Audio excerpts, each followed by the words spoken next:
Hi guys, Melissa here from Alive Refurbish. In this week's video, we're gonna be refinishing a piece of furniture for a friend of mine. After her mom passed away, she inherited this beautiful desk and chair, and when the time comes, she wants these pieces to be ready to pass on to the next generation. So if you want to watch another beautiful makeover, stay tuned.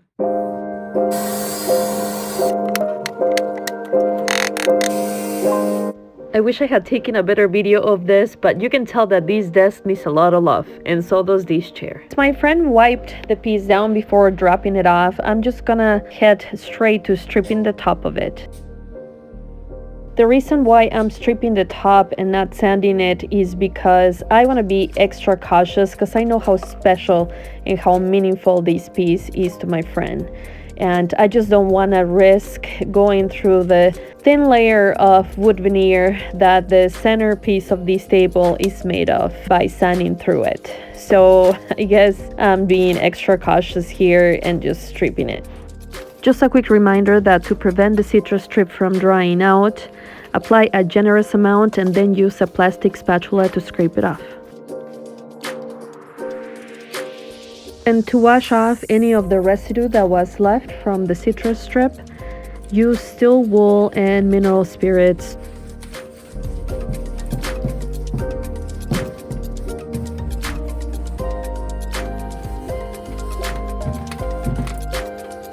When it comes to furniture refinishing, sometimes you can use the most unexpected items to help you get the job done. Here you see me using a skewer to remove some of the residue that was left in the seam. I have found Q-tips and toothpicks to be very helpful in my refinishing adventures.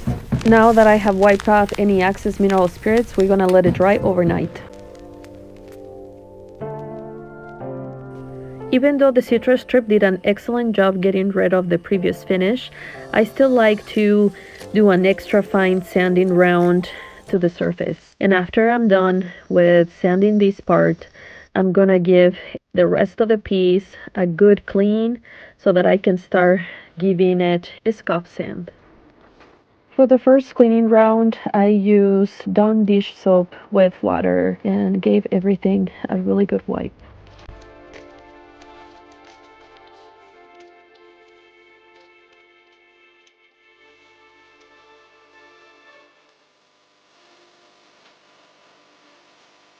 Just a quick reminder that the reason why we sand is so that we can take the shininess off of the piece, and that way the paint will have better adhesion.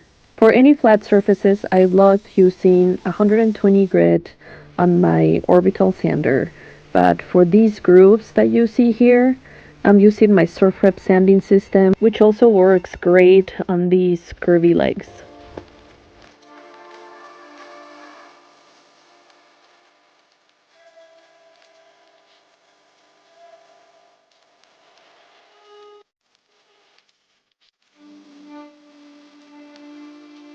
And now that our piece has been sanded, we can start cleaning it with this TSP substitute.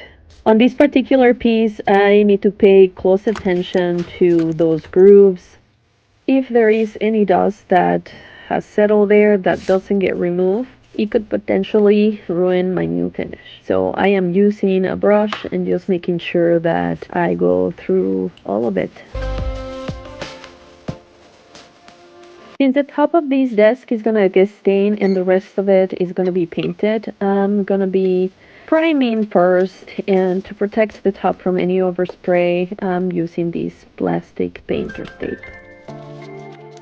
Today I'm gonna be using my go-to white shellac base bean primer. Since my friend chose a very neutral color, I'm gonna be applying a couple of coats of this primer so that I don't have to apply as many coats of paint, and that way I'll be saving some product.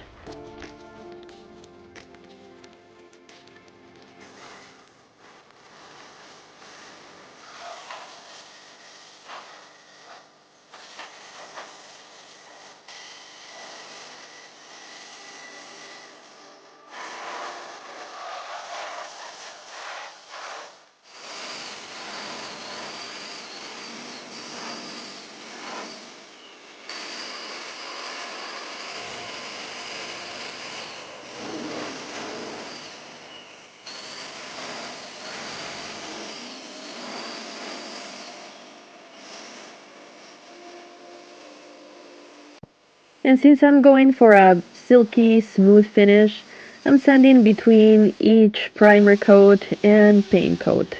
I like to use a fine sanding grit for sanding in between coats.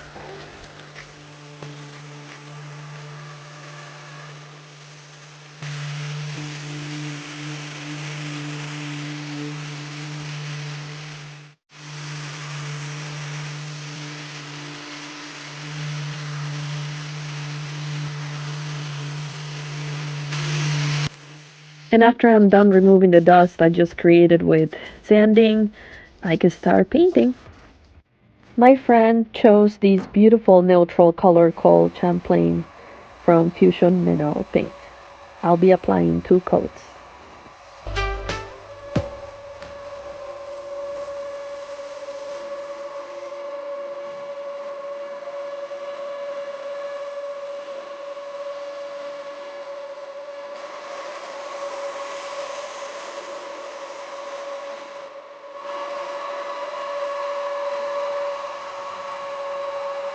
While my paint dries, I'm gonna start working on the chair. I'm gonna be making a new seat because this one has seen better days.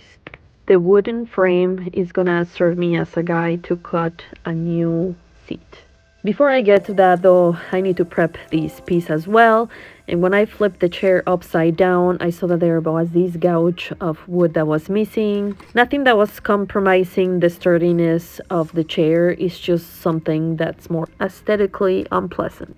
When I have large repairs like that one, I like to use Bando because it's more resistant than regular wood filler. It hardens like cement. It's a 2-part product, and after you mix the hardening cream, you have 2 minutes to work with it before it starts drying out. After it dries, you can sand it until smooth.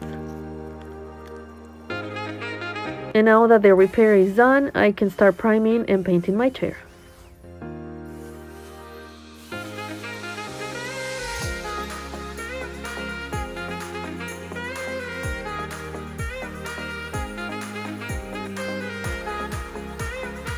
While sanding the top of the desk, I spotted some splotchiness. So to minimize this, I'm using this Varathane oil-based wood conditioner. What this is gonna do, it's gonna give me an even color or greater stain control.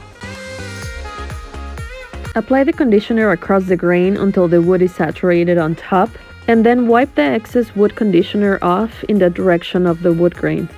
And don't let the conditioner dry before wiping the excess.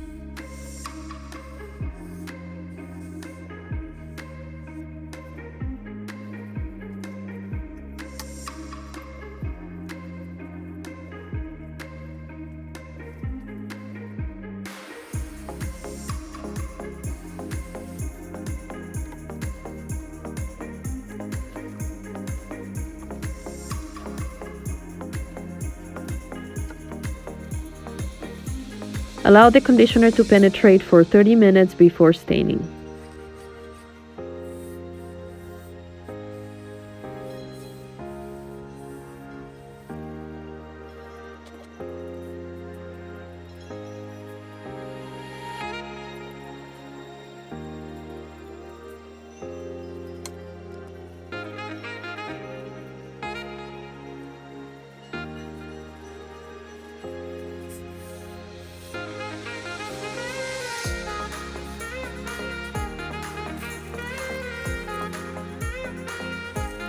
As I'm wiping, I'm admiring the beautiful wood veneer design that they did on the top of this desk. I know that we like to think that pieces like these ones are made of solid wood, and I think that 80% of this piece is, but that design on top highly likely is made out of wood veneer, which is completely okay. It has been through a lot. I'm just making my best to make it last for another generation.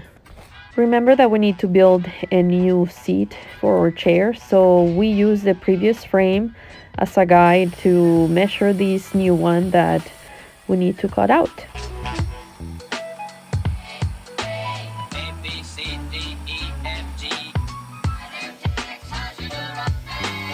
By the looks of it, it worked like a charm. Next, I'm gonna be upholstering this seat, and I'm just using these new bays to measure the foam that's gonna be my cushion. After giving my friend a couple of choices, she chose this really pretty fabric that is gonna match the neutral color on the chair and the desk beautifully. Today I'm using another go-to product of mine, which is this high performance top coat water base from General Finishes. Just in case you're wondering, yes, I am using a water-based top coat on top of an oil-based stain. As long as you follow the drying times, you need to allow a longer drying period for the oil-based product to dry before applying the water-based top coat. The answer is yes, yes you can. Let's look at our final reveal. Here you have it. Beautiful walnut color wood grains. The original hardware polished beautifully. And the chair, especially that seat, looks 100 times better if I say so myself. I'm so excited for my friend to see the final results. I just can't wait. I know how much this means to her, and I'm super excited for her to see it. Let me know what you guys think of this makeover in the comments.